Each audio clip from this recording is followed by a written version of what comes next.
Okay, in this video we're going to have a look at average rates of change. Okay, so this is best illustrated through an example. Okay, so what we have here, okay, could be a graph showing our distance and our time, okay, for a car travelling from Terang down to Warrnambool. Okay, so initially we start at Terang, we speed up. Okay, we've got to slow down a bit because we get to Garvock. We get to speed up again. We have to slow down even more for Permuir, and then we keep going. We get to speed up until we get down to Warrnambool.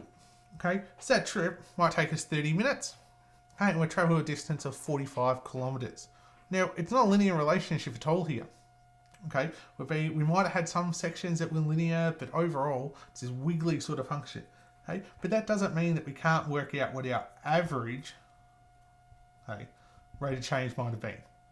Okay, and our average rate of change is simply, and this is what's brilliant about it, is simply the gradient of a straight line through your 2 points. So if you want your average rate of change between 2 points, okay, it's simply the gradient of a straight line between them.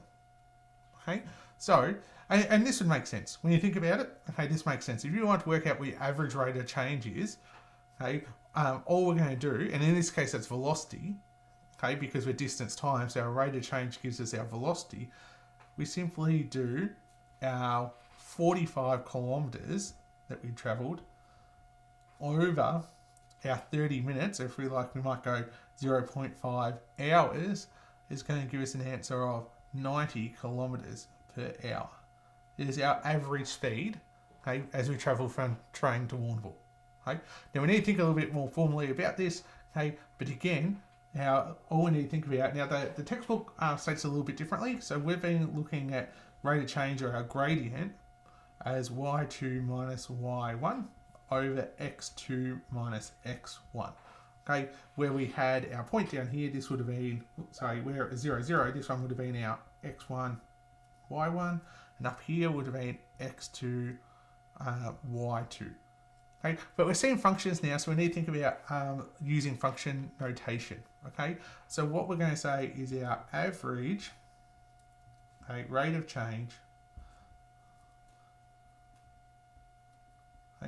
is equal to, well, this y value really comes by subbing in an x value. Okay, and we use function notation to say, well, that's f of b, okay, minus f of a over b minus a. And I'll explain that a little bit more.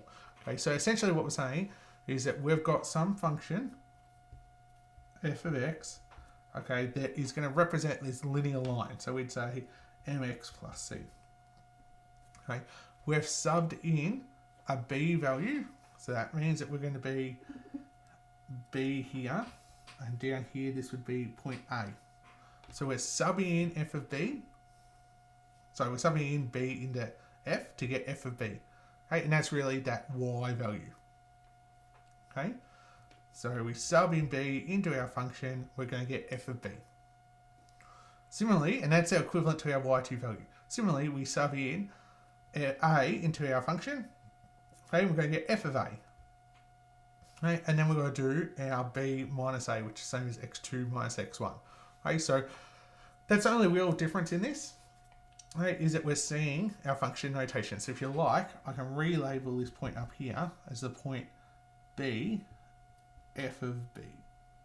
Okay, so y value comes out when we sub in that b value. Similarly, this point down here, okay, we can think of that as a and f of a.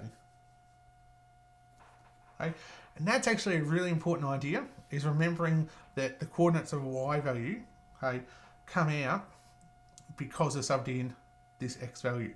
Okay, and it's a little distinguishing factor. There's a little bit different to our thinking of just having this point xy. Okay, it's where that y value comes from is really important.